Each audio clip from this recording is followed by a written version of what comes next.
Мен өлімімен психиатриялық ауруханада жаттым, миым осы кезде өлді.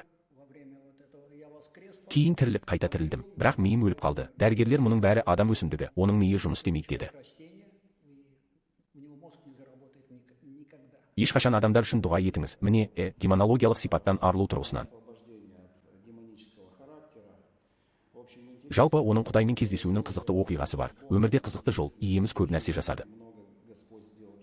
Ғажайыптар, сіз мұны көруге және естуге қызығушылық танытатыныңызға сенімдімін. Міне, бос келді, бұл бос орынды менің орнымды толтырды. Есірткіден кейін есірткі, алкоголь, бәрі осы заттар келді. Менің өмірім жай ғана қирады. Әзірге мен өліп бара жатырмын, өлдім және шамамен 10 минуттан астам мен өлі болдым. Мен Исаны көрдім, бірақ шамамен оның белгішелерде қалай салынғаны сияқты мен. Айқайлай бастады, қараңыздар, бұл Иса, қараңыздар, бұл Иса, бірақ мені ешкім естімеді. Маған ешқандай реакция болған жоқ. Мен сонда оларды итеріп, оған жүгіріп барып, бірдеңе айтқым келді. Мен ештеңе айта алмадым. Мен жай ғана жылап жібердім. Мен тізерлеп жыладым, мен тұрып жыладым, ол жай ғана. Маған тиіп кетті. Құдай даңқының болуын күтеміз. Иә, біз 100 оянуды және Құдайдың даңқын күтеміз. Құдай даңқының оянуы шынайы. Бүгін біз сындыра алмайтын осы жындар болу үшін олар сіріңке сияқты сынды. Иә, Иса Мәсіхтің атымен сіз оны бір бұйрықпен және бәрі. Иә, қайырлы күн. Осы видеоны көріп отырған әрқайсыңызға сәлем. Біз бүгін Олег Мамонтовпен сөйлесеміз.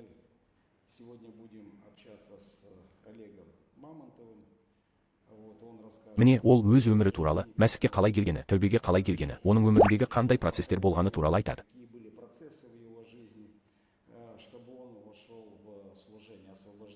Ол азаттық қызметіне кірді. Ол бүгін шіркеудің қызметшісі, адамдар үшін дұға етеді. Міне, жоспар бойынша. Демонологиялық сипаттан арылу, жалпы оның Құдаймен кездесуі қызықты оқиға. Өмірдегі жол, иеміз көп кереметтер жасады. Сізге мұны көру және есту қызық болады деп сенемін. Олег, қайырлы күн. Қайырлы күн. Міне, сені қарсы аламын. Сенің тарихың жақсы, мен оны білемін, сондықтан шештік. Бұл видеоны жазу бұл пайдалы болады деп ойлаймын. Тіпті киелі рух, мен сенімдімін, киелі рух ол. Осы куәлікке түсіп, адамдар өздері үшін қандай да бір сұрақтарына жауап алады. Міне. Айтыңызшы, сіздің өміріңіз қалай қалыптасты? Сізді өкінуге не әкелді? Міне, осы жол. Покаяние что-то произошло, ну вроде у меня начиналось все хорошее, как у всех людей без особых. Отклонений в жизни. Я занимался спортом, вполне успешно занимался, но потом со спортом было закончено, и вот. Это пришла пустота, и эту пустоту мою заполнили наркотики, и после наркотиков там наркотики. Алкоголь деген сияқты нәрселердің бәрі менің өміріме келді. Содан кейін менің өмірім бұзыла берді. Алғаш рет Мәсіхпен кездескен сәтім болды. Мәсіхпен нағыз кездесуім сол кезде болды. Бәрі бірден ғажайыптан басталды. Ғажайып былай болды. Бір күні мен маған мас күйінде фотограф болып жұмыс істедім. Үйлену тойынан келдім. Үйлену тойын түсірдім. Үйге келдім. 2 ядролы алюминий сымды жұлып алдым. Сым ілмек жасап, оны есік тұтқасына байлап қатайтты. Мен оны қатайтқан кезде қорылдай бастадым. Әйелім менің қорылдағанымды естіді. Ол жедел жәрдем шақырды. Жедел жәрдем келгенше мен өліп қалдым. Өлдім және 10 минуттан астам уақыт өткен шығар. 10 минут мен өлі болдым. Мен ол жерде не болғанын, мен өлі кезімде бірдеңе болды ма, жоқ па, есімде жоқ. Бірақ мен есте сақтағаным келесі, мен есімде қалғаны, мен психиатриялық ауруханада жаттым. Өлі милармен және менің миым сол кезде өлді, мен кейін тірілдім, бірақ миым өлді және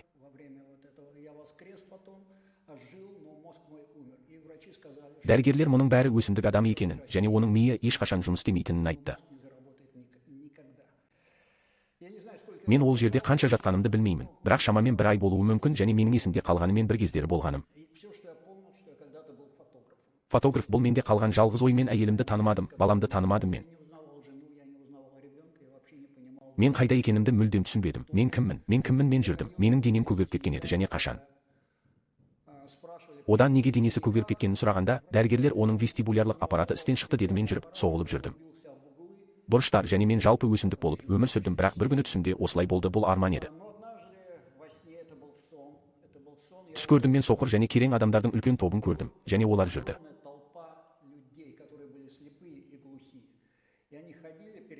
Олар бір-біріне соғылып, басқа жаққа кетті. Біреу тағы біреуге соғылды да басқа жаққа кетті. Жаққа содан кейін мен аспаннан жарық көрдім, ал бұл түсте жарық түсе бастады. Мен Исаны көрдім, жарайды. Шамамен оны иконаларда қалай салса, мен айғайлай бастадым: қараңдар, бұл Иса, қараңдар, бұл Иса. Бірақ мені ешкім естімеді. Ешкім мен жаққа ешқандай реакция білдірмеді. Содан кейін мен итеріп жібердім. Оларды оның жанына жүгіріп барып бірдеңе айтқым келді. Мен ештеңе айта алмадым. Мен жай ғана жылап жібердім. Мен құладым. Тізе бүгіп жыладым. Ол жай ғана қолын тигізіп басын. Мен ояндым, төсекте ояндым. Мен бәрі жатырмын.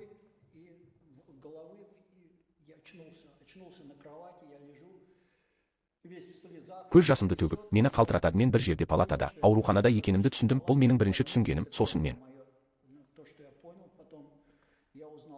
әйелімді білдім. Ол келгенде сосын баланы білдім. Не болып жатқанын біле бастадым, және бір айдан кейін немесе 1,5 жыл бұрын психологтың қабылдауында болдым. Мені психологқа жіберді. Ол шамамен есімде жоқ. 2 сағат. Немесе одан да көп уақыт сұрақтар қойды. Менің ойымша маған 400 сұрақ қойылды. Суреттер салды, бірдеңе салды. Ол қойған қисынсыз сұрақтарға жауап бердім. Оның қорытындысы жоғары деңгейдегі интеллект болды. Барлығы жақсы болды. Қалпына келтірілді. Ал Исаның Иса Құдай екендігімен не болды? Мен ауруханадан шықтым. Бірақ негізінен менің өмірімде бұдан кейін ештеңе өзгерген жоқ. Мен есірткіге, алкогольге қайта оралдым. Түрме лагерлері, иә, мен түрмеге келгенде мен бұл туралы есіме түсірдім. Мен ол кезде айттым.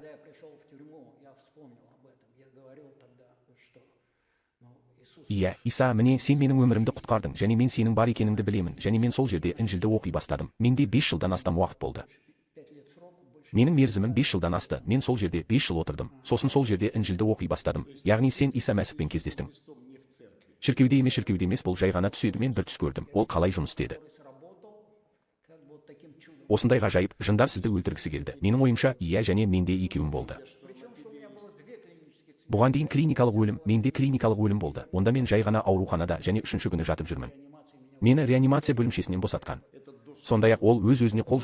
Иә, менде біріншісі болды. Ол аяқталды. Мен өзімді өлтірдім. Реанимация бірнеше минут мен болдым. Өліп, содан кейін реанимация тірілді. Мен екінші рет өліп қалдым. Миым өліп қалды. Иә, содан кейін ғана ол осы керемет түстен кейін болды. Яғни жындар сені үнемі қалаған. Өлтіру бұл маңызды аң аулау болды. Себебі менде басқа да өлімге жақын жағдайлар болды.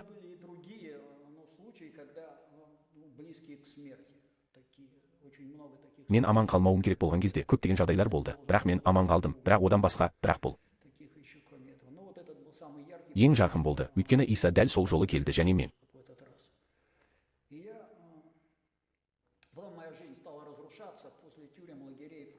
кейін менің өмірім түрмелер мен лагерлерден кейін күйрей бастады. Ішімдік ішкен кездерім болды. Бірнеше жыл ішіп, кейін нашақорлықты бастайтынмын. Сосын нашақор болып, бірнеше жыл ішіп бастайтынмын. Дәл осы кезеңде мен Пил және Аня менен айырылып қалды. Мені түрмеге қамады және мен сол жерде отырдым. Мен Інжілді оқи бастадым және босатылдым. Қайтадан менің өмірімде, бірақ мен Исаның Иса екенін білдім. Тірі Иса бар. Ал мен дұға оқып білдім. Бірақ мен Інжілді оқыдым. Дәлірек айтсам, мен бүкіл Інжілді оқыдым. Мен қазір Інжілді түрмеде оқығанымдай көп оқымаймын. Енді уақыт болды. Иә, бұған уақыт болды. Және 5 жыл бойы мен фотограф болып жұмыс істедім. Менде кітап болды. Библия және Сергей Есенин, міне, осындай қалың кітап. Мен оны толығымен жаттап алдым. Мен Библияны да оқыдым. Бірнеше рет толығымен. Мен қазір оқи алмайтын нәрсені содан кейін мен ештеңе түсінбей тұрып оқыдым. Бірақ оқыдым. Ондағы әр сөз дәл осылай босатылған кезде бәрі қайта оралды. Сөйтіп тағы да кезең болды.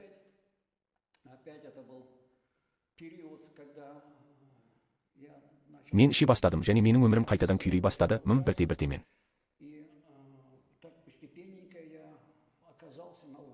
далада серуендеуге болатын нәрсенің бәрін серуендеп далада өмірімнің 4 айы болып шықты.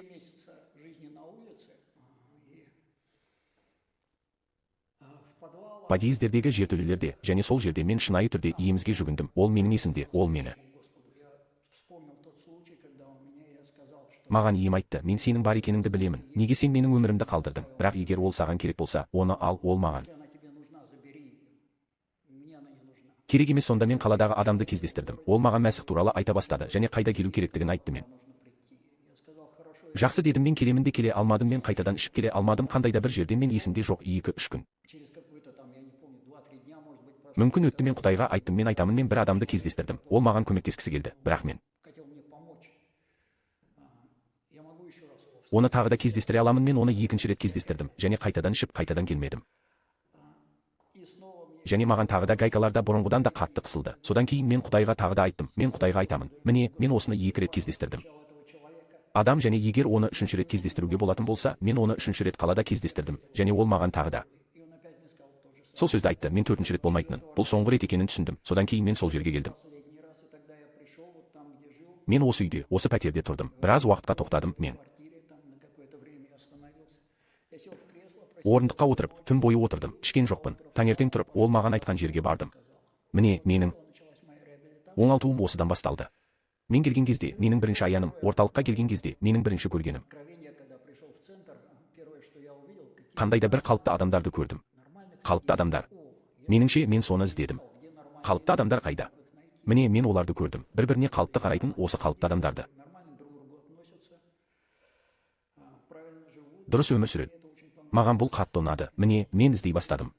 Мырза, яғни қарашы, не болып жатыр? Иесі саған өлуге бермеді, сені осы жерге қайтарды және өте көп рахым көрсетті. Иә, және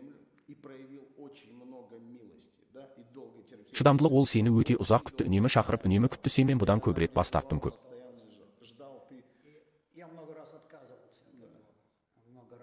рет мен сондай сәтке келдім, түбіне соғылдым, ары қарай бас тартуға жерім қалмады. Мен сонда айттым, егер маған сен керек болса, ием, менің өмірімді ал. Маған ол енді керек емес. Міне, осы жерден мына кездесу басталды.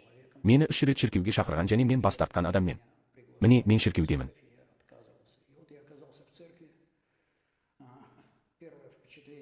Алғашқы әсерім қандай болды? Адамдар бір тілде сөйлеген, олар келіп құшақтап мені ағайын, ағайын дейтін, меніңше бәрібір бір түрлі адамдар. Ағайын, ағайын, бірақ анау уы проповедник маған ұнады, күлімсіреп тұрады үнемі. Мен ойлаймын, сондай күлімсіреп тұрады үнемі, қуанып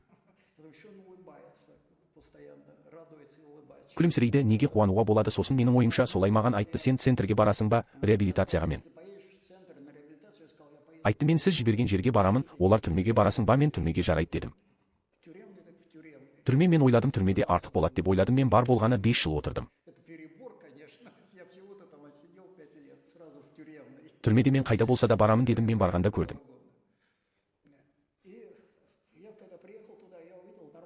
Қалыпты қарым-қатынастағы қалыпты адамдар және Құдай өзінің процесін менімен бастады. Процесс ұзақ, қиын, мойынсыну процесі. Бізде бәрі өте қатал болды. Ал Құдай мені бірден азат етті. Темекіден мен үшін ең таңғажайып нәрсе болған есірткіден, алкогольден мен 3 арқылы өткенде. Күні первокурящий адамды көрдім. Мен де темекі шектім. Мен үшін бұл елдегідей таңғажайып еді, бірақ менде бір кездері мұны істедім. Не үшін? Яғни, бұдан соншалықты еркінмін, бірақ жүректің күнәлары, мақтаныш делік, құлақ аспау. Міне осы нәрселер әлі де тірі. Ескі адам, иә, кемпір тірі болды. Және бұл үшін Құдай ием менімен бірге көп жұмыс істеуге тура келді. Міне, бірақ сен өзіңді арнадың Құдайға. Мен қазірдің өзінде менің артымда жоқ екенін түсіндім. Елестетіп көрші, сен әлі шіркеуде болған жоқсың, және сенде кім жанын сақтағысы келсе, сол оны алуы керек деген сөзді білу бар. Жоғалту, иә, Құдайға бәрі менікі деген кезде сен маған айттың, өмірім керек емес, мен оны жоғалтып жатырмын, мен оны саған беремін. Ол сенімен не істегісі келеді? Иә, өйткені мен оны түсіндім. Мен онымен бәрін жасадым. Иса сенің өміріңде не істеді? Міне, сенің ішкі адамың өзгеру үшін осы процестер оңалтуда бірінші. Бізді үйреткен нәрсе мойынсынуды үйрену, тыңдауды үйрену. Мен бүгін уағыз айтамын, мен бұл туралы айтамын. Бұл Мұса айтқан кезде яһудилердің басты мәселесі болды. Олар мені тыңдамайды. Олар мені тыңдамайды. Дәл сол кезде мені мәселесі де болды, бірақ бізде бәрі қатал болды. Мойынсынуға тура келді, әйтпесе олар сізді орталықтан шығарып жібереді. Бірақ маған бұл соншалықты қиын болды. Ал мен ең соңғы ескертуге дейін сол жерде болдым, өйткені дәл сол кезде болды. Түсіну сізге мойынсыну керек, және сіз оны алып, оны жақсырақ жасадыңыз. Және оған мойынсыну, мұны осылай жасау. Сізге айтқандай, мұны істеудің қажеті жоқ, және бұл сізге мойынсынуды үйрену керек еді. Олар саған не айтады, және олар сізге айтады. Жақсы, жаман емес, сіз айтқандай жаман емес. Және бұл мүмкін ең қиыны оны түзету, және оған мойынсыну керек. Мүмкін, мұнда да қиын нәрсе шығар. Әрине, менмендік жоғалды. Мен Құдай мені жақсы білетін көптеген процестерден өттім. Мен киелі кітапты сол жерде қызмет еткен барлық қызметімнен гөрі жақсы білдім. Мен мұны жақсырақ білдім. Және мен әр балаларға айту керек, алыс мен сіздерге айтайын, бірақ Құдай мені сол кезде де таңқаларлық етті.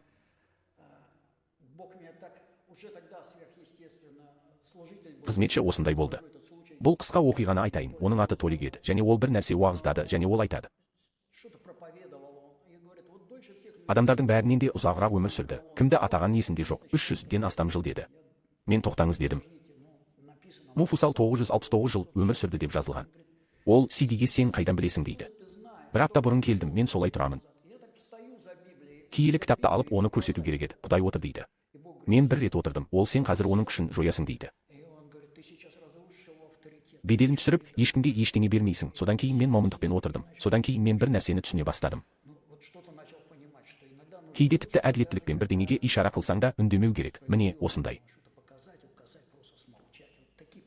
Процестерді бастан кешірдім. Олар өте көп. Құдай сені бірдеңе үшін дұға етуге итермеледі де.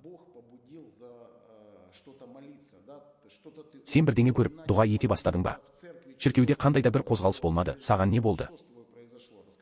Айтшы, әну мен Інжілден оқығаным орындалды. Жын шығады ауру. Жазылады, бірақ мен оны ешқашан еш жерде көрмегендіктен, кездестірмегендіктен, ойламағандықтан маған бұл қалыпты болып көрінді. Кейін бір күні мен бір қызметкердің қызметін көрдім. Онда шынымен де жын шығып жатты. Онда олар шынымен де көрінді. Мен бізде неге бұлай емес деп ойладым. Сонда мен қатты таң қалдым. Мен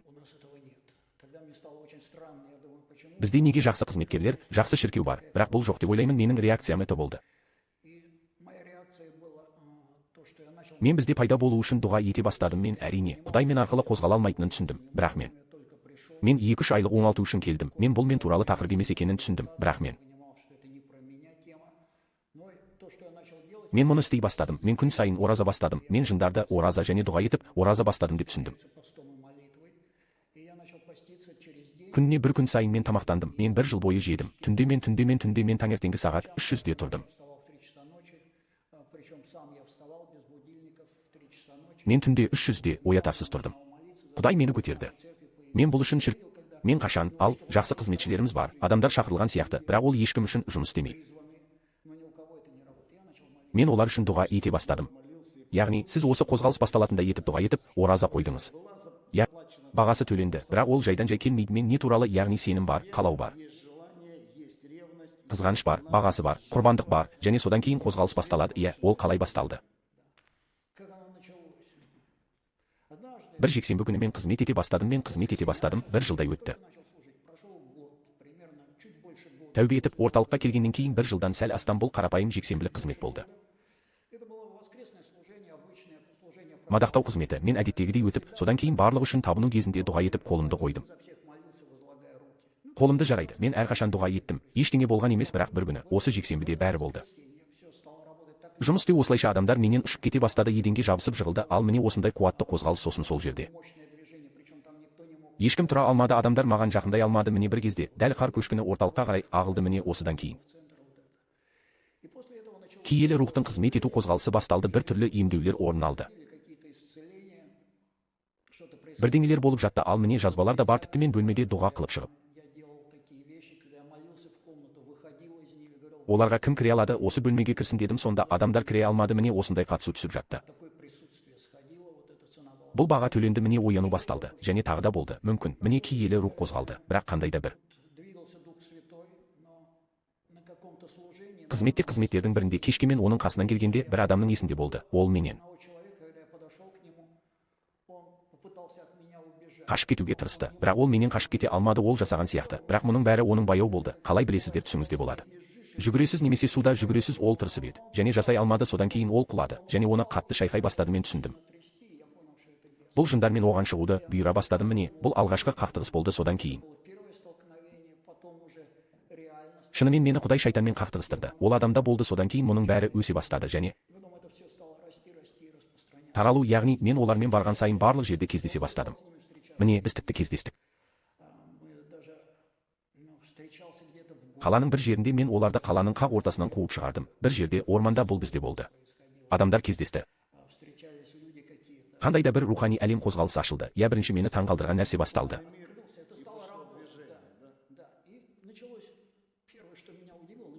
Бұл барлық нәрсеге қарсылық басталды, бірақ шіркеу бұған қаншалықты көп қарсылық көрсетсе, осы қозғалысқа қарсы тұрды. Ол қаншалықты жұмыс істеді, соншалықты күшті жұмыс істеді. Міне, осылай басталды. Яғни алдымен майлау келді. Адамдар қасиетті рухтың күшінен құлай бастады. Содан кейін бұл жындарды қууға келді. Иә, қандай да бір сәтте емделумен Құдай әрекет етті.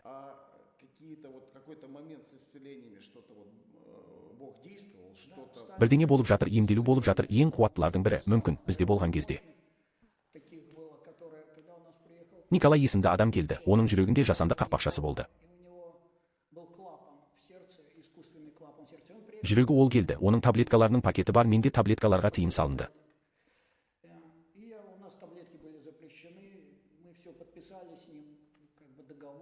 Біз онымен келісімге қол қойдық. Ол талаптарда бар ережелерді орындауға міндеттенеді. Мен оны пешке апардым да, ол таблеткаларды сонда лақтырып өртеп жіберді. Менің ауысымым аяқталды. Ол қалды. Содан кейін маған қызметші қоңырау шалды. Ол айтады, тыңдаңыз, жарайды. Ол екінші түні ұйықтамайды. Ол ұйықтай алмайды. Оның жүрегі ауырады. Осы клапанмен бірдеңемен тіпті білген жоқпын. Ол кезде оның клапаны бар екенін, яғни жай ғана мен ойлаймын, жарайды. Дәрілер әкелді, ал оның жасанды клапаны бар. Өзімен бірге дәрілер әкелді. Әдетте біз оларды жай ғана пешке тастайтынбыз. Және бәрі осы таблеткаларды пешке тастады. Содан кейін белгілі болды. Ол айтады, оның жасанды клапан және оған жалпы осы таблеткасыз өмір сүруге болмайды. Мен айт. Яғни бұл анальгин емес пе? Иә, анальгин емес. Ол жақта бәрі серьезно болды. Және ол жақта қанды сұйылтатын осының бәрі керек. Қанды сұйылтатын препараттар керек. Клапандар тоқтап қалмас үшін. Кейін мен келгенде мен айтамын, жарайды, мен келемін. Мен 3 күннен кейін келдім. Кәдімгі дұға болды, мадақтау, құлшылық. Ол құлады, мен барлық үшін дұға қылдым. Адамдар құлады, ол құлады, ештеңе жоқ сияқты. Ерекше болған нәрсе, бірақ келесі күні ол тұрып, мен таңертең мен сөйлесу туралы жақсы куәлік бере аламын дейді. Ол бірінші рет айтады. Ол жерде бірінші рет. Ол 6 жыл немесе уақыт шамамен бір нәрсе айтқаны есімде жоқ. Мен сол жақта ояндым, онда ұйықтай алмадым. Жүрегім ауырады. Мен клапандарымды ести алмаймын. Менде олар бар. Мен олардың жұмысын естимін. Мен жұмыста бір адам клапандар өзгергенін естідім, және ол операция сәтті өтті дейді. Мен оларды ести алмадым, бірақ палатада бұл клапандар жұмыс істейді, және ол клапандарының дыбысы естілетін еді дейді. Сосын мен еміз оларды саған ауыстырды дедім. Содан кейін ол фляктарды тасып, футбол ойнап, бірде-бір таблетка ішпеді, ештеңе ішпеді. Яғни, мұның бәрі осындай сауығу, және 1 жылдық оңалту мәселесі. Біз бірде-бір рет дәрігерге де, басқа ешкімге де қаралған жоқпыз. Міне осылай. Яғни, осындай нәрселер болды. Біз тіркемеген көптеген түрлі сауығулар болды. Біз мұны дәрігерлерге қалай тіркеу керектігін білмедік. Мен астманың қалай өтетінін көрдім. Ең үлкен кереметтердің бірі бізде болған кезде біреуді пышақпен жауырынға ұрды. Пышақтың жүзі 1925 сым немесе 135 сым болды, және сабы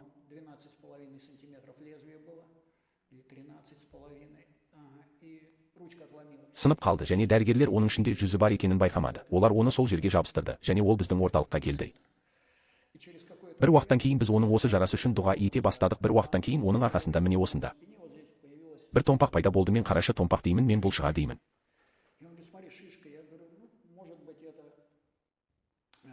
Ірің немесе басқа нәрсе пластырмен жабыстырды. Ол кейін келіп, қарашы, менің қаным ағып жатыр дейді. Одан мен осы патчты жыртып тастаймын. Пышақтың сол жерден шығып тұрғанын көремін. Ал бізде сол жерде қызметші болды. Ол оны дәрігерге апарды. Дәрігер 125 сым пышақты шығарды. Ол бүкіл денесінен өтіп кетті. Яғни бізде осындай кереметтер өте маңызды. Содан кейін орталықта болды, Құдай күшті қозғалды, бірақ демікпеден айығу болды. Жарайды, тағы бірдеңе бар, жарайды, көптеген кереметтер болды, және бір күні тағы да мадақ болды. Мен әдеттегідей адамдар үшін дұға ете бастадым, және 2 қыз келді.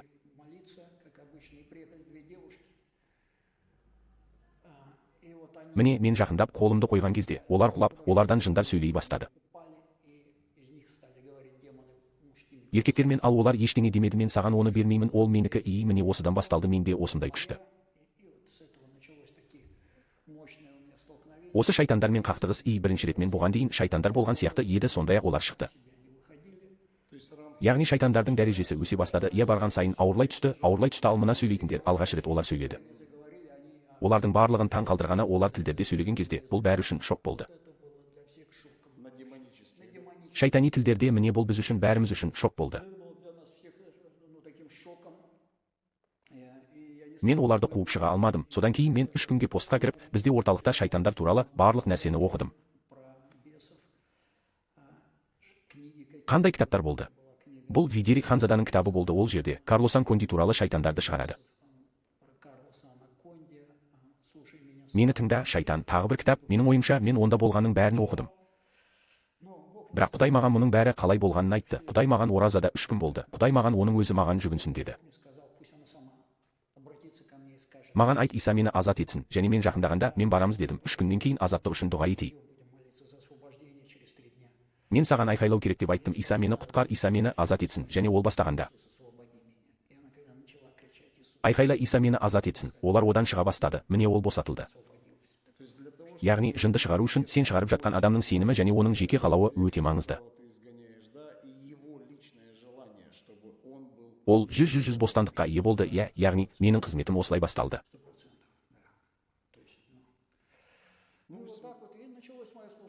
Қызмет басталды, бірақ таңқаларлық болғаны қарсылық басталды. Мен бәріміз.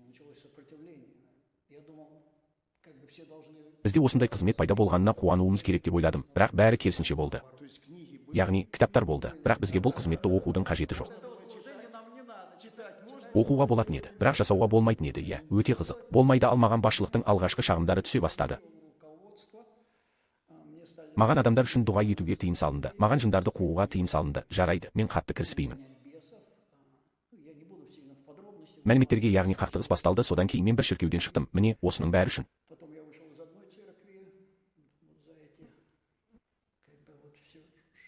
Бұл қақтығыс өйткені бұл қызмет маған мүлдем түсініксіз болып көрінді. Неге бұлай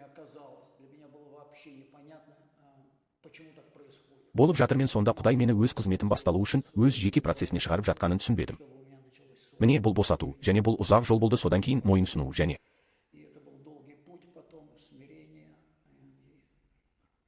біз әртүрлі қызметтерді бастауға тырыстық. Ол қайтадан құлады, қайтадан басталды. Мен басқа шіркеулерде қалай тырыстым, бірақ еш жерден ештеңе шықпады. Және ол 6 жыл бұрын басталды. Енді күзде 7 жыл болады. Міне сол қызмет. Қазір ол жұмыс істейді, бірақ оған дейін ұзақ процесс болды. Шамамен 15 жылдай жарайды. Қайдағы бір жерде жарайды. Қане, бір шама толығырақ. Осы 15 жылдық процесс дегеніміз не өзі? Не болды бірінші рет шіркеуден?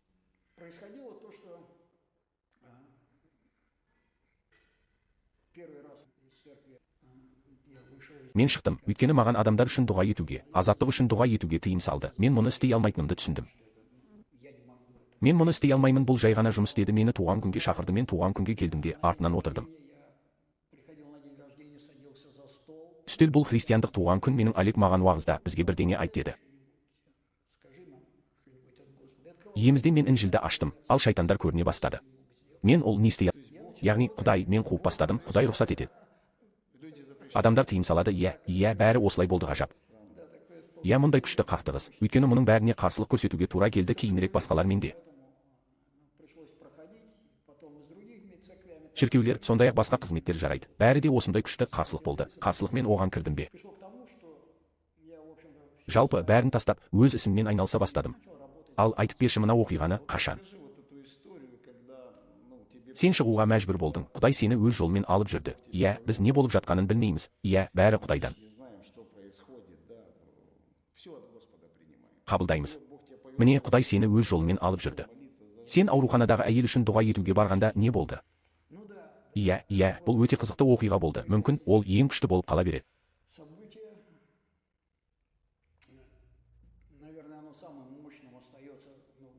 Менің есімде Құдай қалай күшті қозғалды. әдеттегідей, мен шіркеуде отырдым, мен қызметте отырдым, пастор бір нәрсе уағыздады.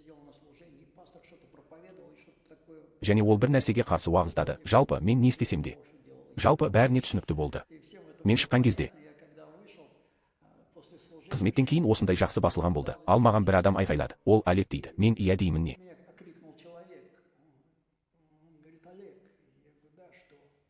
Ол маған анам үшін дұға етуіңді қалаймын дейді. Мен саған пастордың не айтқанын естідің бе деймін. Ол иә дейді.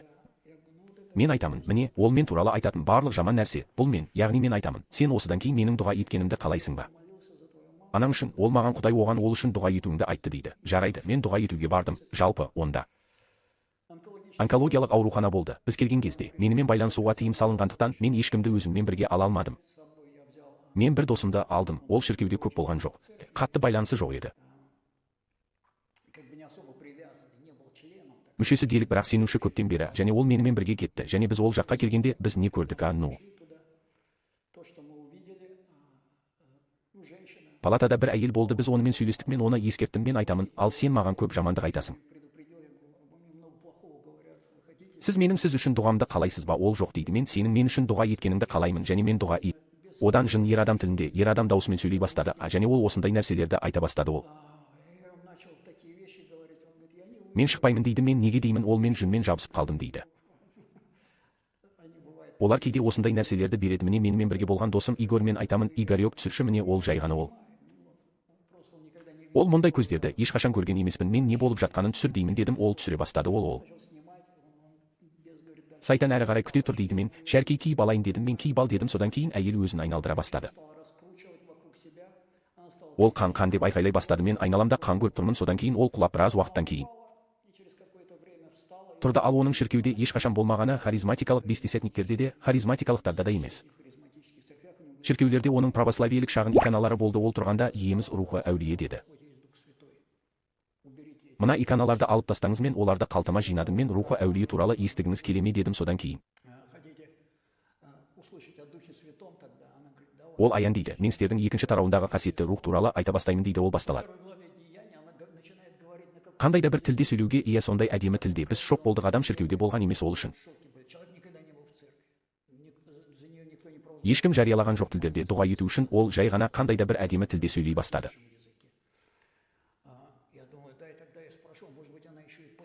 Ал мен ойлаймын, ия содан кейін мен сұраймын, мүмкін ол не айтып жатқанын түсінетін шығар, мен сіз түсінесіз бе?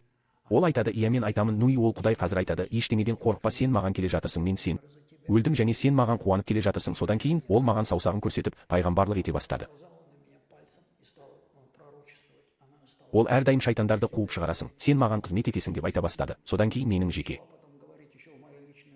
өмірім, одан кейін Игорьді түсірген досым жүгіріп келіп, маған айтыңызшы деді. Ал ол сіздің қыздарыңыз болады деді. Және қызмет аяқталды. Бұл әйел біраз уақыттан кейін қайтыс болды.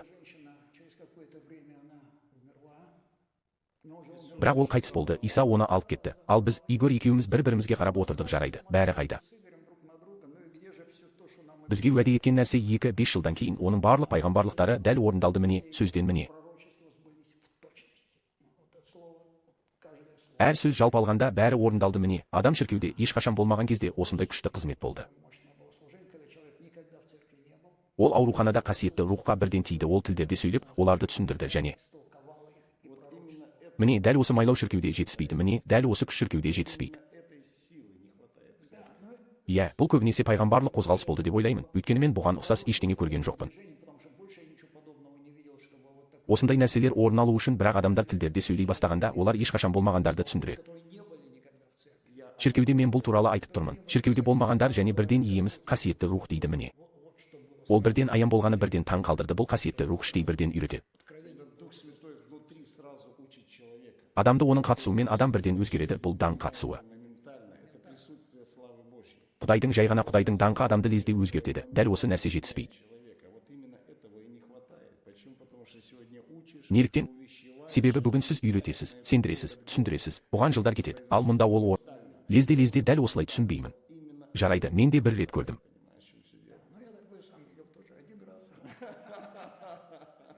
Бір рет көпмен адамдардың орыс тілін қалай ұмытып кететінін көрдім. Қасиетті рух шомылдырғанда олар сөйлей бастайды.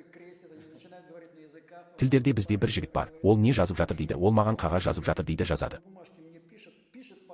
Орысша біледі, бірақ сөйлей алмайды. Ол енді әйелім үйге жібермейді дейді. Мен орысша сөйлеуді ұмытып қалдым. Мен мұндайды көрдім, бірақ дәл сол кездегі дейін ешқашан көрген емеспін. Иә, маған майлау келгенде. Келесі күні мен басқа адам болдым, және киелі кітапты оқымай-ақ жазбаларды жатқа айта бастадым.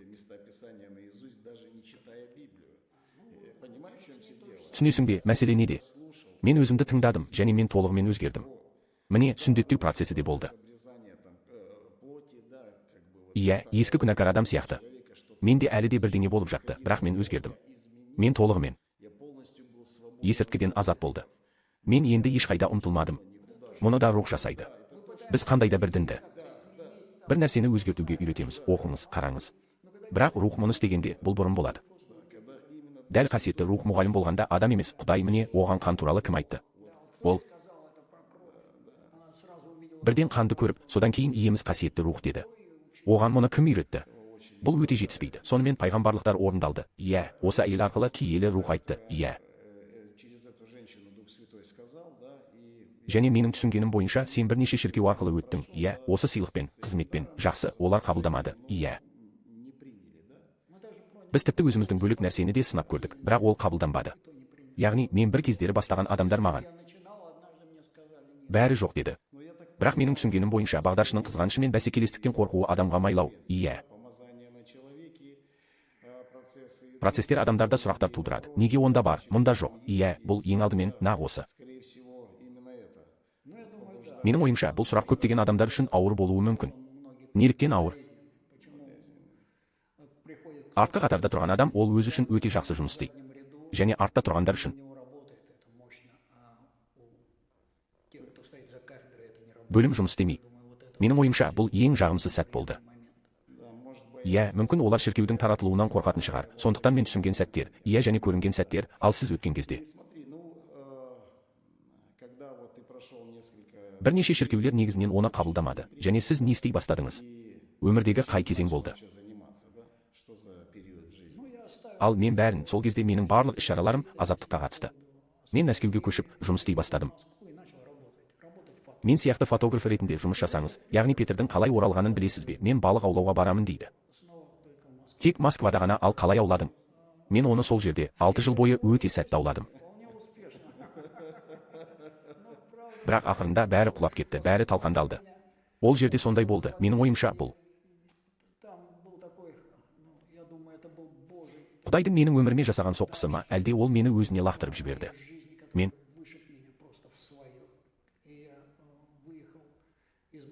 Мәскеуден бір чемоданмен кетіп, Юрийге келдім. Ол жерден кетіп бара жатып, маған қайда барарымды білмеймін. Құдайым қайда? Менде екі мүмкіндік болды. Менде әуе шабуылына қарсы қорғаныс полкының командирі дос болды. Бірақ Мәскеудің айналасында полк тұрды, полктардың бірі.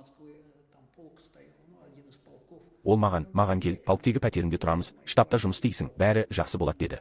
Мен солай істегім келді. Мен сол жаққа барғым келді, бірақ дәл осы кезде, яғни кету керек болды, ал оны оқуға алып кетті деп болды.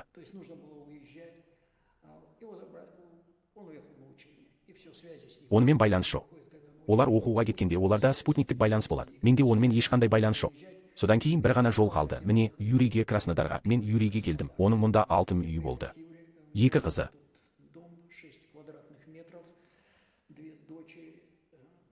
Сол жерге келді. И это даже не дома, там времянка какая-то. Шаршы метр сатып алды. Иә, ол саяжай сатып алды. Иә, кішкентай саяжай, мүлдем кішкентай саяжай онда. Кровать тоңазытқыш тұрды, және тоңазытқыш пен кровать арасындағы өткел бар. Бар болғаны жарты метрдей шағын. Ал жерде 3 адам болды. Мен сонда оның бақшасына телефонмен шатыр тігіп, қай жерде табылатынын іздедім. Байланыс болған шаршы метрді таптым. Онда интернет болды. Мен сол жерге шатыр тігіп сонда өмір сүре бастадым. Осы шатырда мен жұмысқа тұрдым. Ауыр жұмыс болды, басқасы болмады. Өте ауыр жұмыс, өте лас, өте ауыр. Мен онымен жұмыс істей бастадым. Мен үшін Мәскеуде үйлену тойының фотографы болып жұмыс істегеннен кейін. Фотограф болып жұмыс істедім. Менің клиенттерім банк директорлары болды. Бизнесмендер, мейрамхана иелері менің осындай клиенттерім болды. Мен бұл жұмысқа түскенімде әрине мен үшін Бұл қатты соққы болды, бірақ мен мұнда процестің бар екенін, мен Құдайдың процесіне түскенімді түсіндім. Онда ол мені бастады. Жуасту мен қалай болғанымды білмеймін. Бұл мен үшін соншалықты қатты болды. Мен үшін қысым көз жасына дейін, жай ғана көз жасына дейін мен бұл жұмысқа 4 жыл төздім. Мен онда жұмыс істедім, бірақ содан кейін не болды? 8 ай осындай ауыр жұмыс, дұғалар, оразалар және ауыр жұмыс. 8 айдан кейін мен Краснодар қаласымен демалыс күні Қызыл орталық көшемен жүрдім, серуендеуге кеттім.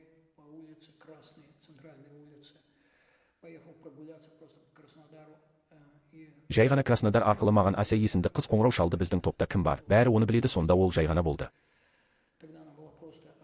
Мені шақырып алып, жындарды шақырып, олар сенің жындарыңды айтады. Сіз оны жоясыз. Мен бұған дейін 6 жыл болғаннан кейін маған қол тигізген шығармын. Олар сұрап жатқаннан бері олар мені дұға етсін. Мен дұға ете бастадым. Қыз Беларусияда, мен Краснодардамын. Мен жай ғана телефон арқылы дұға ете бастаймын. Жындар реакцияны бастайды. Олар сөйлей бастайды, және олар мұнда жылай бастайды. Күледі. Олар бір-бірімен сөйлесіп, бірдеңе айтып жатты. Азаттық шамамен 40 минутқа созылды. Бұл азаттық аяқталғаннан кейін мұнда алғашқы көріністер келді. Жындар бәрі жақсы. Мен телефонды қалтаға қойып, өз ісім туралы жалғастырдым. Менің ойымша жақсы. Әрі қарай және одан әрі, бірақ мен ол не істегенін білмедім. Ол осы процесті, оған не болып жатқанын айтты және оны интернетте жариялады. Менің тобымда адамдар осы бейнені көре бастағанда, жындар өздерін көрсете бастады. Содан кейін олар сен үшін дұға еткен. Содан кейін ол маған қоңырау шалып, қайда? Біз сіздерді іздейміз. Менің ойымша, маған ешкім қажет емес. Және шамамен 2-3 күнде бізде бар. Ал біз топ құрдық. Бұл топты құрған Юра болды. Олар топ құрды. Мен дұға ете бастадым. Дүние жүзінен 70-ке жуық адам келді. 2-3 күннің ішінде біз кезекке тұрдық. Бірінші күндерден бастап мен дұға ете бастадым, содан қызмет басталды. Бізде осылай жалғасты. Алдымен телефон арқылы, содан кейін біз бейне форматқа өттік. Бірнеше жыл бейне форматта дұға еттім. Кейін Құдай маған әсер ете бастады. Жұмыстан кейін де жұмыс істедім. Аптасына 6 күн 10 сағаттан жұмыс істедім. Жұмыстан кейін мен тағы бір адам үшін дұға етуге кететінмін. Сосын үйде тағы бір адам үшін дұға ететінмін. Осылай. Бірнеше жыл жалғасты. Шамамен 4 жыл Құдай маған баста демейінше. Уағыздаумен шамамен 2 айға жуық уақыт қарсылық көрсеттім. Бірақ кейін біз мұны бастадық. Жасау бастапқыда көршілеріміздің ас үйінде отырып суреттің артында мен уағыз айттым. Адамдардан жын шыға бастаған кездер болды. Дәл уағыз кезінде және қасиетті рухтың күшті қозғалысы болды. Содан кейін бірте-бірте Антонмен кездесуге дейін өмір сүрдім, мен түсіндім. Яғни Құдай сені әрқашан қайтарады. Білесің бе? Құдай сені қызметке әрқашан қайтарып отырды. Не болса да сенің өміріңе куәлігіне қарасақ 2 рет болды. Өзіне өзі қол жұмсады. Үнемі қашып жүрді. Құдай сені қайтарып берді. Содан кейін басталды қозғалыс. Содан кейін оған тыйым салды. Содан кейін сен онымен келістің. Одан бастаптың бәрі мен мұны істемеймін, тағы да дүрбелең. Менің ойымша, Мәскеуде ұстаған балықтарыңыздың бәрін сізге шайтандар бұзды. Шайтандар сіздің балық аулағаныңызды қалайды. Әлі күнге дейін Мәскеуде ауладыңыз. Юрамен сөйлесіп тұрғанымды түсінесіз. Мен шайтанның ол жерде жүргені тиімдірек болар еді деп айтамын. Жұмыс істеу ол қатты өкінді. Бұл анық қой. Сіздің айғақтарыңызды тыңдаған кезде бұл Құдайдың қозғалысы екені анық. Мені кері итеріп қайтарып жіберді. Содан кейін сенімен кездесу кереметі. Сен келгенде болды. Бұл тағы да керемет болды. Мен саған келгенде және сен үйге. Біз үйде сөйлестік. Сен мені үйге шақырғаның есіңде ме? Біз сенімен сөйлестік және ертесіне мен мұнда ешқашан болған емеспін орталықта. Дәл осы жерде қабырғаның артында шайтандар пайда болды ертесіне. Сол біздің сенімен әңгімемізден кейін мұнда бір су асты тасы бар. 3 ай бойы мен Мұстафамен сөйлестім.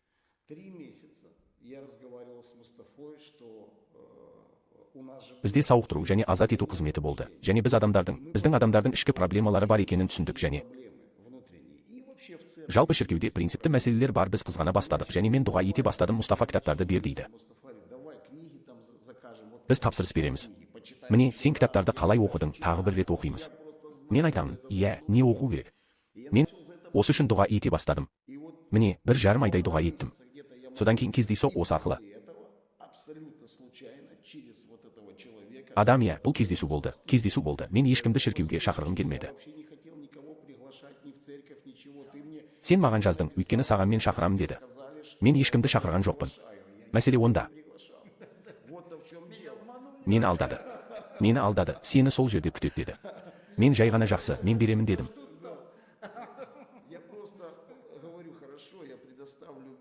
Уақытты өтінемін, сол жерде дұға етіңіз, қалағаныңызбен айналысыңыз. Содан кейін мен сізге уағызымды жібердім. Саған киелі рух тиіп кетті. Содан кейін сенбі сөйлестік, және одан кейін бірден келесі күні менің Құдайдан сұрағаным іске асырылды, жұмыс істеді, яғни мен қызғанғаным жұмыс істеді, және бәрі, және адамдардан жындар шыға бастады, және мен дәл сол кезде жігіттерге қоңырау шалдым, және маған мұнда бірдеңе болып жатыр дейді. Мен бейнені қосыңыз деймін, міне, ал адам Аронның дұғасын қайталай алмайды. Неге ол қайталай алмайды? Неге? Өйткені онда ұлтшылдық, жек көрушілік рухы бар, жалпы жек көрушілік. Барлық халықтарға және еврейлерге де, міне, адамда тікелей ұлтшылдық, фашистік рух бар, және ол қайталай алмады, міне. Бүгін бұл адамның айтуынша, бос ол мұны қайталайды, ол осы дұғаны оқиды, иә, ол батасын береді. Бастықтар ол билікке батасын береді, ол жек көрген президентке батасын береді, міне, не болғанын елестетіп көріңіз. Иә, азаттық, міне осы зұлымдық, міне осы жын, ол жай ғана шықты, адам азаттық алды, ол бүгін осы жоспарда басқа. Иә, оның өз процестері бар, ол өмірде өзгереді. Иә, қандай да бір процестер жүріп жатыр, осыны кесу. Ішкі күнәкарлық тәнді, иә, бірақ жын шайтандармен байланысты, бұл сәт оның өмірінен кетті деп үміттенемін. Мәңгілік енді міне мінезбен жұмыс істеу керек, міне. Ал мен сенің қалай айтқаның есінде жарайды, сен уағыздай бер, мен дұға етейін мен. Айтамын, жоқ, маған осыдан қайта. Кеткім келеді мен әрқашан, иә. Мен әрқашан тырысамын, мен бүгін шіркеудегідей сайтни орындыққа отырып, ең бұрышқа уағыз айтамын, мен солай. Ойладым, мен бір жерде бұрышта болайын, Антон мінбемен болсын, ал мен бір жерде тыныштықта бұрышта шайтандарды қуамын, жарайды, олай болмады, олай қажет емес, әр адамда майлау бар, ал сен уағыз айтқанда ол адамдардың өмірінде дәл осылай әрекет етеді. Оған мұқтаж қасиетті рух көп қырлы, және ол түседі. Әркім арқылы әрекет етеді, бұл тіпті түсінуге оңай, сондықтан иә, бүгін кейбір адамдар айтады. Біреу бар дейді, біз сенің уағызыңды аптасына 8 рет тыңдаймыз, және үнемі біз ол жерден бірдеңе аламыз, біз үнемі бірдеңе аламыз, бұл майлау. Нақты осы адамдар үшін бұл өте маңызды, ал мен үшін бұл өте қиын, бұл менің күшпен жасайтын нәрсем. Мен бұрын сенбі күні өлетінмін, өйткені сенбі мен үшін бәрі қайтадан, мен бүгін қайтадан өлемін. Кафедрамен жүру маған оның артында болмау оңай. Міне, Құдай қалай қойса да, ешқайда кете алмайсың. Иемізге шүкір, керемет қызмет, Иса Мәсіхке даңқ болсын. Міне, қызмет жалғасып жатыр, мен әрқашан айтатынымдай. Уағыз аяқталды, қызмет жалғасуда, міне, жексенбілік, сенбілік уағыздан кейін Құдай әрекет етеді.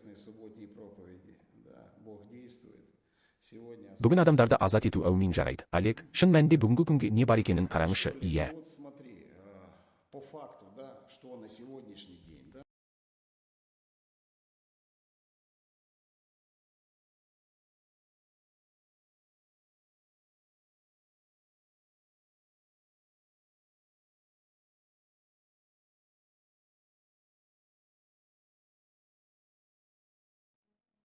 Исаның атымен оның көзін қалдыр, оның көзін Исаның атымен қалдыр.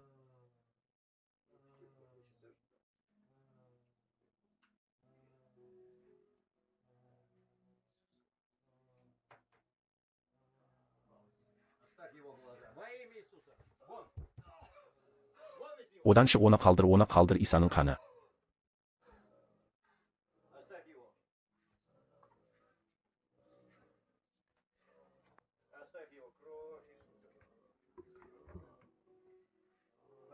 Барды Исаның атымен оны қалдырыңыз саған даң ұл саған даң.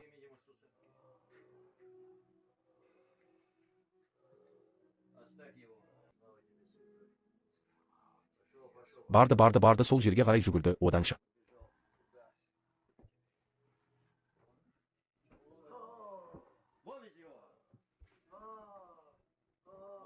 Одан шық Исаның атымен одан шық.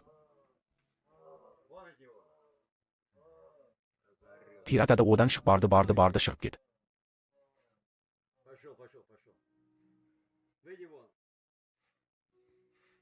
Исаның атынан кет Исаның қанымен қалдыр оны.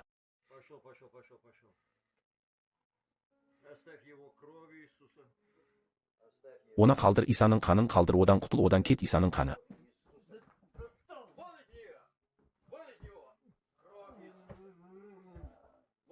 Одан кет Исаның атымен оны көзден қалды.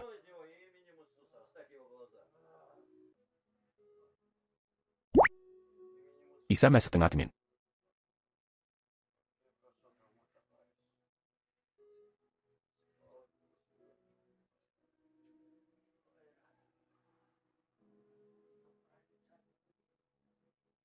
Саған даңқ болсын қасиетті одан шық.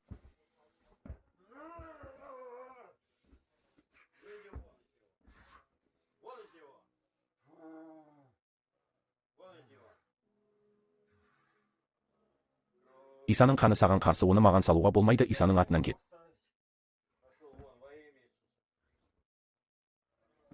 Саған сондай ат кет Исаның атынан кет.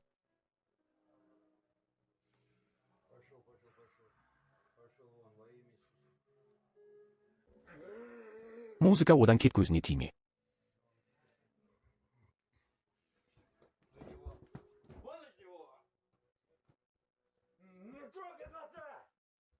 Одан кет тиіспе. Одан кет тиіспе одан Исаның атымен. Исаның қанымен саған бұйырамын көзін қалдыр Иса Мәсіхтің атымен.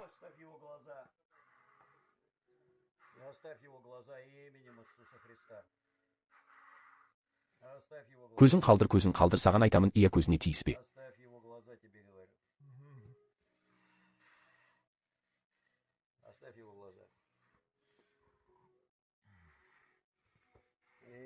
Иса Мәсіхтің атымен одан шық лас рух оны тастап одан кетей.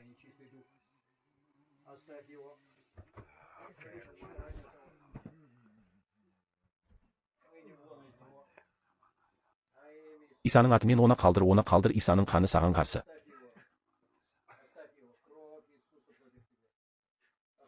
Иса Мәсіхтің атымен қалдырыңыз, оны қалдырыңыз.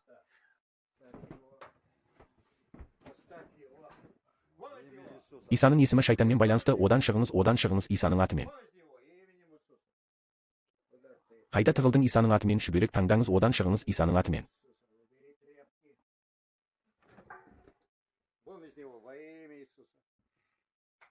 Оны қалдырыңыз опа не болды не жаңалық Иса Мәсіхтің атымен одан шығыңыз. Исаның атымен одан шығыңыз.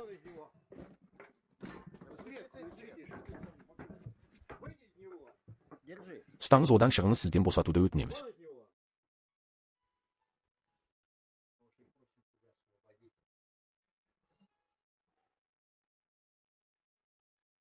Саған даңқ, саған барлық даңқ, киелі рух, саған даңқ, Иса, мен саған рахмет айттым. Бұл азаттық үшін, арам рух мені тыңда бері кел. Маған кел, маған қара, жауап бер. Сендер қаншасыңдар, сендердің аттарың кім?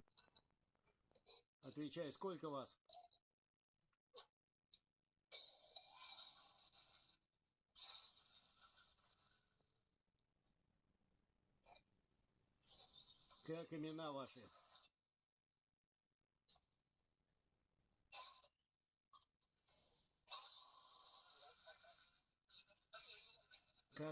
Сіздің атыңыз кім аты жөні атын айт.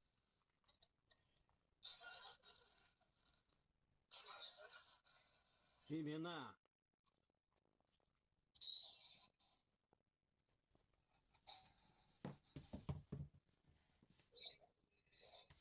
Говори имя.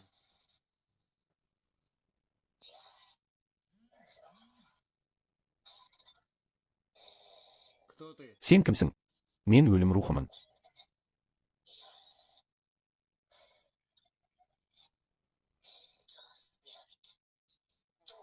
O'lim ruhi tingda, o'lim ruhi meni tingda, Isaning atimen. Слушай меня. Дух смерти, слушай меня.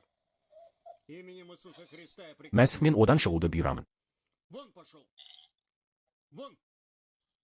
Смерть вон. O'lim жоқ, Isaning atimen жоқ, Isaning atimen, Isaning qani sening ustingda. Вон во имя Иисуса. Вон кровь Иисуса против тебя. Власть Иисуса. Isaning kuchi ket odan chiq. Пошел, выйди из него. Смерть вон из O'lim odan ket, o'lim mаған qara, men жаққа kел. Смерть смотреть на меня. Ко мне, сюда. Смотреть на Маған меня. қара көзіңді, аш, маған қарап мені тыңда. Смотреть на меня. Открой глаза.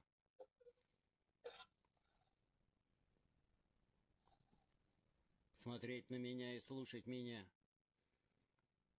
Я приказываю. Мен саған Иса Мәсіхтің тірі Құдайының атымен бұйырамын, одан шық. Живого Бога, выйди из него.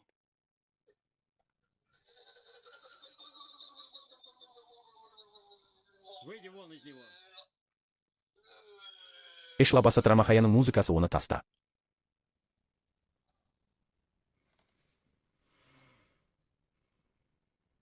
Эшла басото Ромахая. Оставь его. Вон из него. Одан өлім, одан кет. Вон из него. Вон. Вон, смерть. Кет өлім, одан.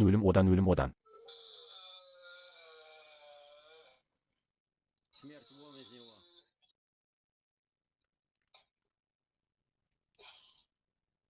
Смерть вон из него. Именем Иисуса. Исаның атымен өлім рухы кет, Исаның атымен кет. Дух смерти вон, во имя Иисуса. Пошел.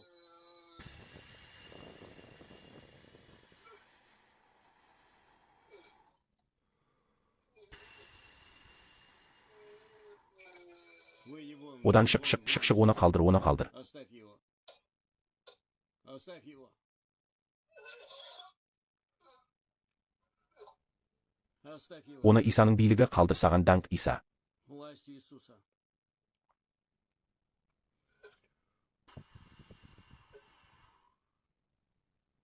Слава тебе, Иисус. Дух нечистый. Арам рух мені тыңдаңыз, сендер қаншасыңдар қалды. Сколько вас?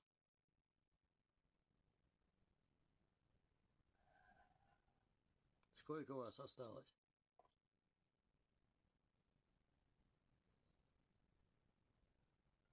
Сколько вас? Сендер қаншасыңдар, дәл көрсетіңдер, сендер қаншасыңдар, мен көрмеймін, маған осында көрсетіңдер экранға.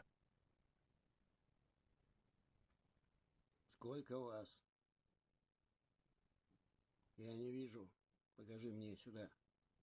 В экран покажи. Трой есіміңді көрсет. Трое. Твое имя.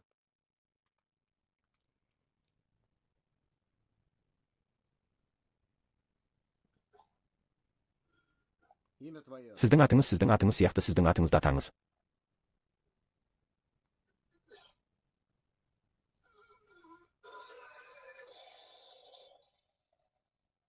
Как твое имя?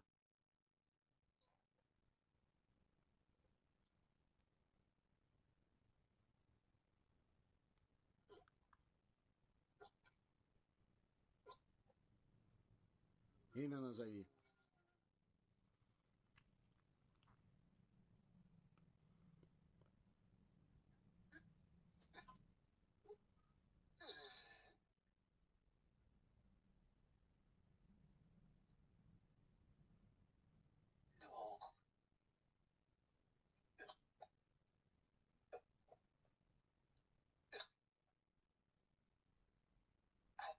Ренжі мені тыңдаңыз, ренжі Иса Мәсіхтің атымен. Слушай меня, обида.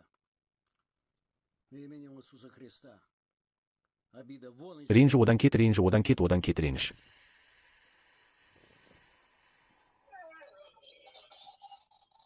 Обида вон из него.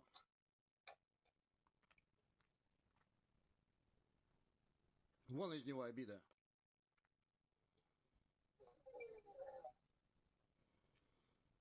Вон из него. Одан Исаның қаны музыкасы кет, реніштен кет.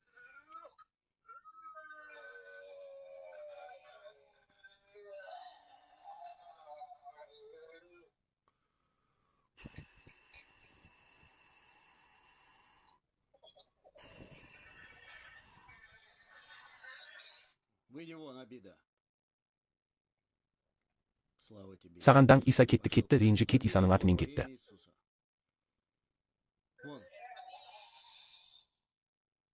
Вон. Вон. Кет, ренжі, Иса Мәсіхтің атымен кет, Исаның қаны. Кровь Иисуса. Обида вон. Ренжіту вон, слава саған, Иса, рахмет саған, тірі қасиетті Құдай, сіздер қанша қалдыңыз? Спасибо тебе, живой святой Бог.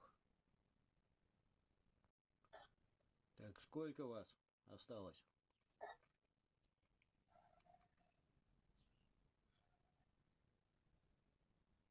Твое имя? Сенің атың.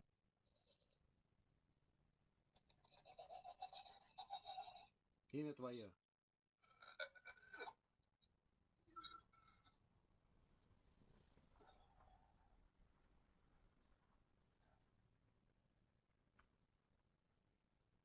Твое имя.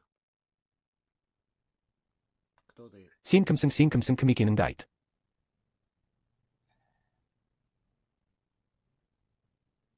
Кто ты? Говори, кто ты?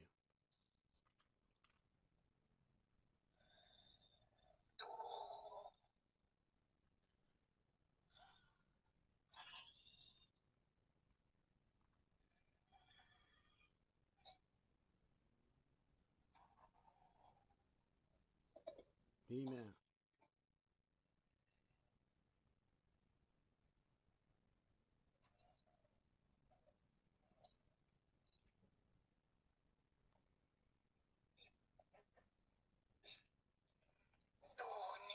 Жек көру мені тыңда, жек көру рухы мені тыңда, одан шық. Слушай меня.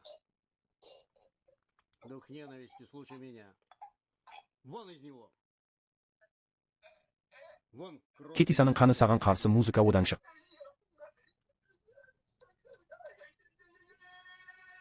Вон из него. Музыка, шапалақ, одан шық.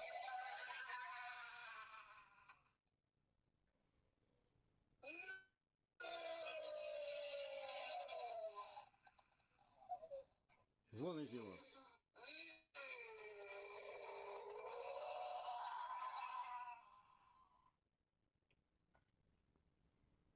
Вон из него. Исаның атымен одан шық, музыка, одан шық, Исаның қаны саған қарсы.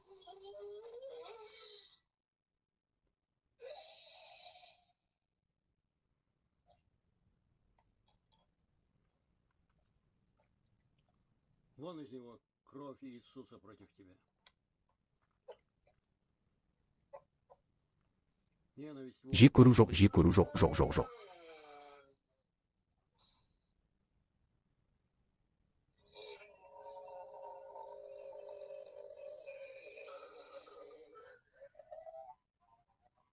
Ненависть вон.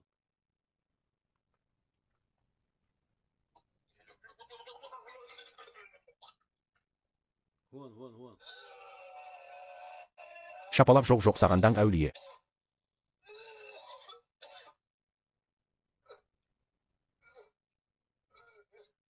Вон.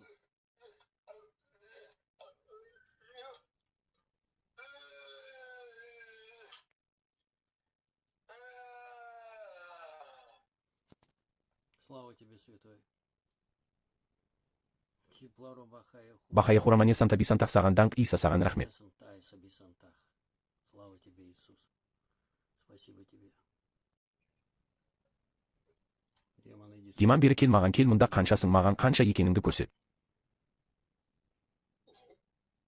Сколько вас? Покажи мне, сколько вас.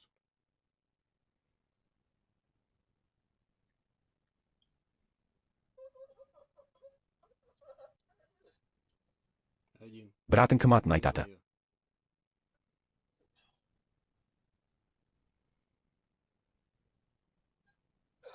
Имя назови.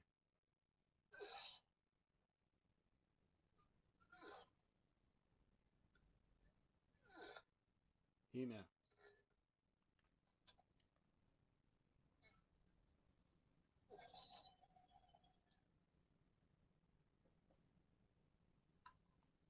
Иди сюда. Beri kel mаған қаратын кім аты? Смотри на меня. Как имя твое? Имя.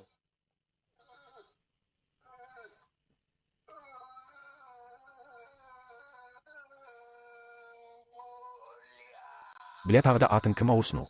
Еще раз. Как имя твое?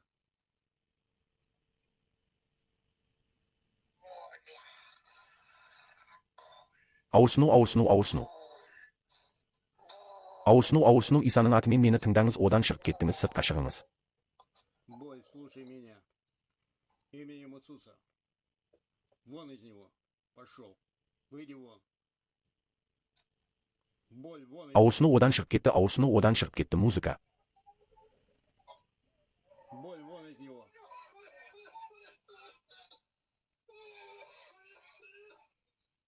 Боль, вон из Ауырсыну одан шығып кетті, ауырсыну, Исаның атымен саған бұйырамын, ауырсыну. Во имя Иисуса. Именем Иисуса приказываю тебе, боль, оставь его. Оны қалдыр, одан музыка. Вон, вон, вон.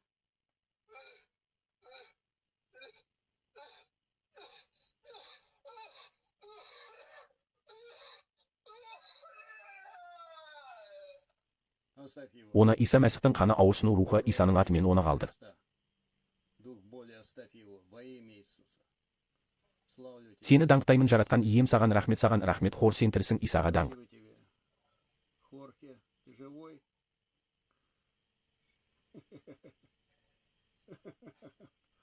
Слава Иисусу.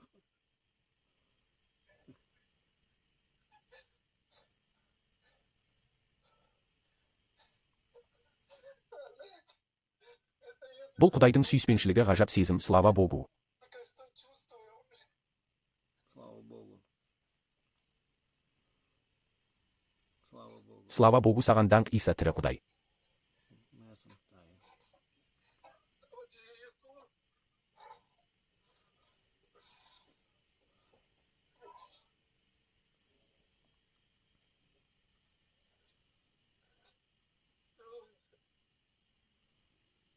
Слава тебе, Иисус. Бог живой. Құдай тірі, әумин, саған даңқ, Иса, саған осы азаттық үшін алғыс айтамын.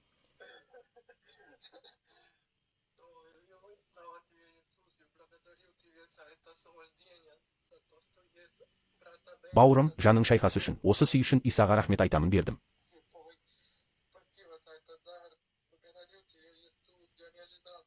Бүгін сондай азаттық, мен сені сүйемін, ием, мен сені сүйемін, мен сені сүйемін.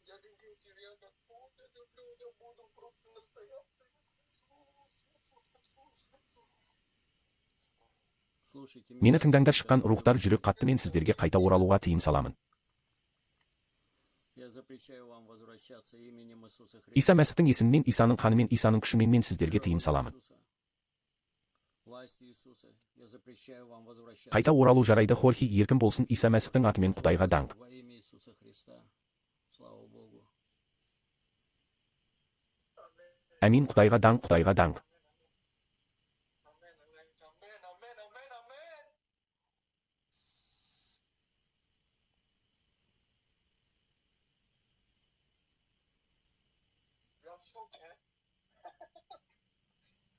Слава Богу. Слава Богу. Олардың кеткеніне жүрек қатты аурады, осонық, бұл рух пен өлім, қан мен жүрек тікелей ол тынышталды.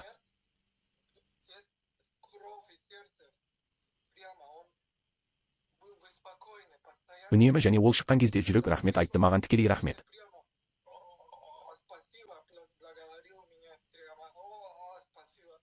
Слава Богу. Құдайға даңқ, көптеген адамдар куәлік етеді. Ол кезде 300 жыл бұрын дұға етілді және сонда болды.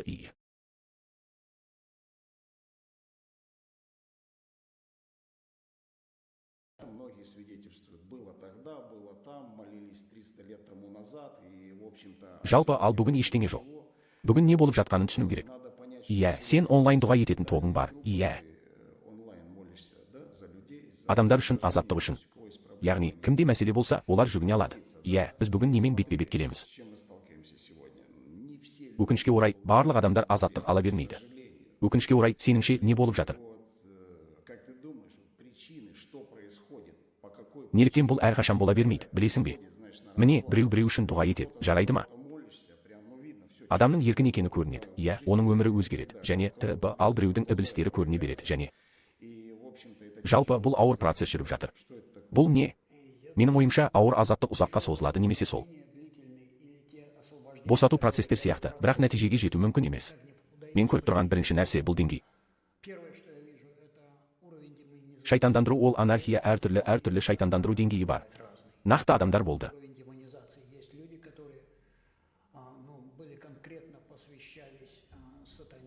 Шайтанға арналған қанымен келісімдерге қол қойған. Ал бұл адам қол қойған келісімдерді бұзу қиын. Егер туыстары, мәселен, әжелері мен аталары арнаса, келісімдерді бұзу қиын. Өз немерелері шайтанға осы өсиетті әкелген жерде адамзаттық болуы мүмкін. Жақындары құрбандары, жақындары рулы қарғыстар бар ғой, әнеу қайдан келе жатқан кейбір адамдарда бұл. Соншалықты күшті азаттық кезінде олардың бәрі бірдей сезінеді, олар айтады. Бізде іштен ағзалар жыртылып жатқан сияқты, қашан осы жын шайтандар шыққанда олар бірден шықпайды өйткені. Менің ойымша, егер ол барлығы бірден шығып кетсе, адам жай ғана ауырсынудан шыдамай қалады қаншалықты. Ауыр қашан осы нағыз азаттықтар болып жатыр кей жерде, адамға оңайырақ 15 минут, 10 минут сосын ол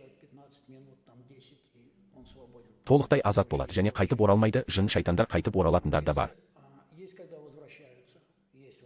Адам ештеңені өзгертпеген кезде қайтару, немесе қандай да бір себептермен олар қайтарылады бар. Адам дәл осындай адамдар, олар ешқашан босатыла алмайды. Яғни біз әр жолы дұға бастаймыз және шамамен бірдей нәрсе басталады, сондықтан мен олардың босатылуы қайда деп ойлаймын біріншіден.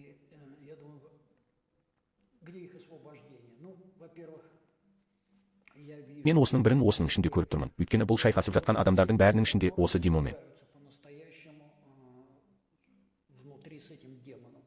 Олар өте жақсы өсіп келеді, олар қатты өсіп келеді. Олар үшін рухани әлем ашық. Олар не болып жатқан?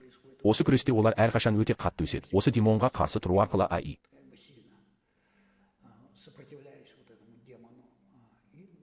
бір жерде менің ойымша бұл Еурада болады. Біздің азат етуіміз бір жерде 10 жыл ішінде 10 жыл болды. 10-шы жыл нақты өмірде болған шығар. Ал мен оған назар аудардым. Дәл сол адам, мысалы, олар, бәрі біледі, олар біледі, және танымал адамдар.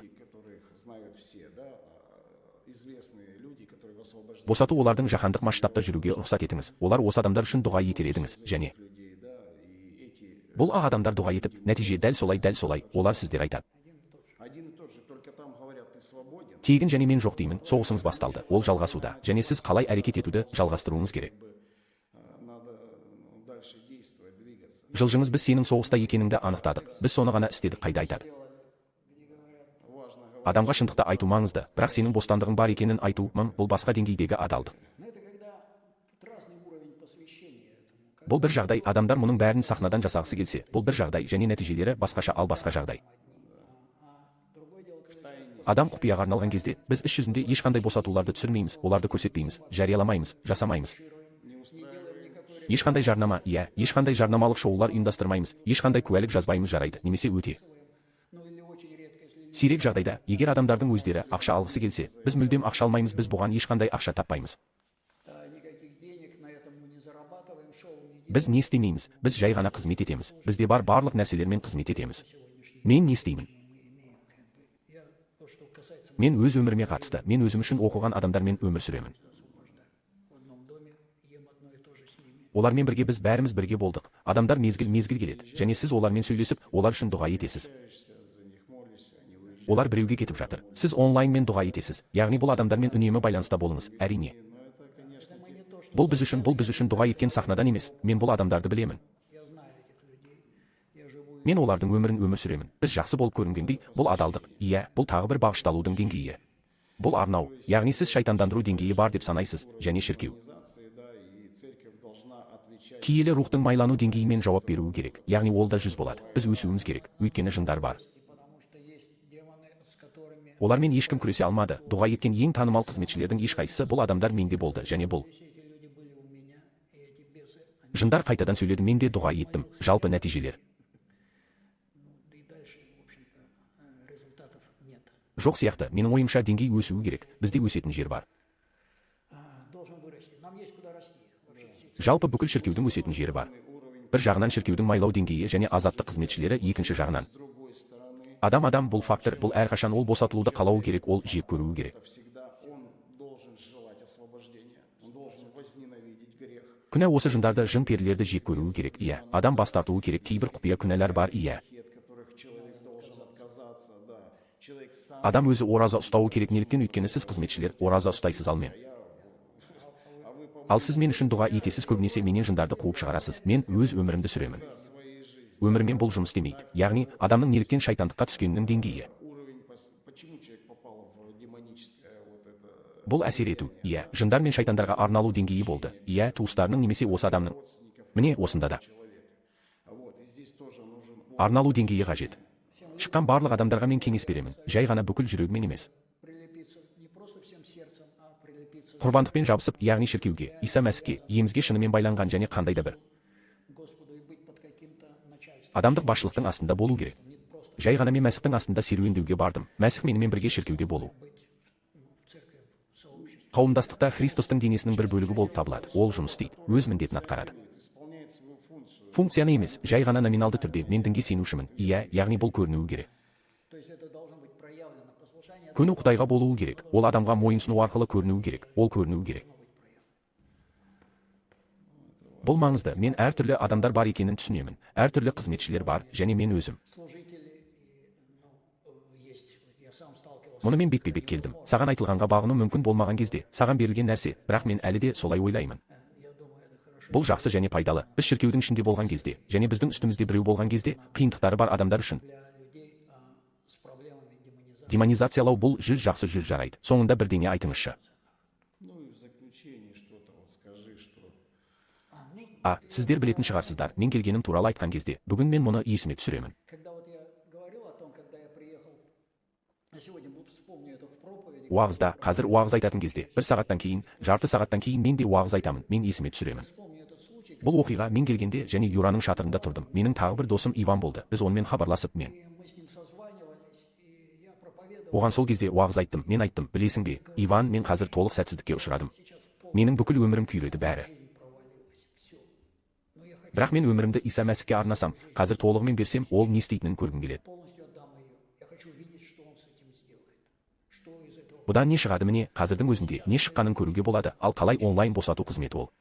Как бы служение освобождения, которое онлайн 6 жылдан бері қозғалып келеді. Иә, мен сенің шіркеуіңде 1 жылдан астам уақыт бойы уағыз айтып жүрмін. чуть больше года, наверное, да, как мы с тобой встретились. Біз кездестік, иә, көктемде келдім. Қазір 1 жылдан астам уақыт болды. Шіркеуде бұл қызмет ол осындай берік негізге В церкви уже как бы это служение, тұрды. Осындай шіркеулер оны шіркеу қабылдады, яғни барлық шіркеулер итерілген басты фактор. оно принято церковью. То есть произошел главный фактор, как Осыдан шықты, енді шіркеу қызметті қабылдады. есть теперь церковью. Это принято служение. Дальше у нас Бізде әрі қарай қанша адам бар? Христостағы еркіндік тобында 1200-1300 адам бар. 200-300 человек, да, в группе «Свобода во Христе». Есть группа 100 адамнан тұратын кезек тобы бар. Қазір азаттыққа шығу кезегі тұр, ал онлайн азат ету қызметі бар сияқты. есть служение освобождения онлайн, как бы общее, это Дүйсенбіде бізде жалпы азат ету қызметі бар. Мен күн сайын жеке өзім. личное, когда я лично каждый день встречаюсь Мен әртүрлі елдерден келген адамдармен телефон арқылы кездесіп, олардан телефон арқылы жындарды қуып шығарамын. Міне, бүгін бізде не бар? Және әрине, бұл бұрын қызметте болған кезде кейде орын алатынын есімде. когда на служении, раньше я помню, помнишь, когда Есіңде ме? Біз қанша адам жынданып жатқанын бастаған кезде, қазір қалай болса да бәрі как-то вот все, попроще. оңайырақ, бәрі иә оңайырақ болды. Өйткені олар адамдар өзгерді, даңқ. люди поменялись, слава Богу, Құдайға сондықтан бәрі өзгерді, жақсы басталды. Өйткені бұл жерде шіркеу. когда это очень здесь церковь, она освободила. Жындардан арылды. Осыдан айтайық жақсы. Міне, қазір бұл кезең мен бұл нәтиже деп сенбеймін. Это этап, я не верю, что это итоги наши, это Біздің бұл қорытынды емес. Бұл кезең бірнеше жылдан кейін не болатынын көретін кезең ғана. через несколько лет, что будет дальше. Ожидаем Құдайдың даңқының болуын күтеміз, Құдайдың жүз оянуы мен даңқын күтеміз, Құдайдың даңқын ояту. пробуждения, слава Божьей. Нағыз бүгін біз сындыра алмайтын осы жындар сіріңке сияқты сынып кетеді. Иә, Иса Мәсіхтің атымен. Сіз оны бір бұйрықпен аласыз, болды. Иә. В общем, Жалпы, Құдай Иса Мәсіхке сенетін осындай қызықты куәлік. свидетельство. Веруйте в Господа Иисуса Христа. Сегодня Господь Еміз адамдар азаттық алу үшін ашық, сондықтан біз сізді жарылқаймыз. люди получали освобождение, поэтому мы вас благословляем, благодарим Бізбен бірге болғаныңызға рахмет. Иса Мәсіх, Раббымызға барлық даңқ әумин.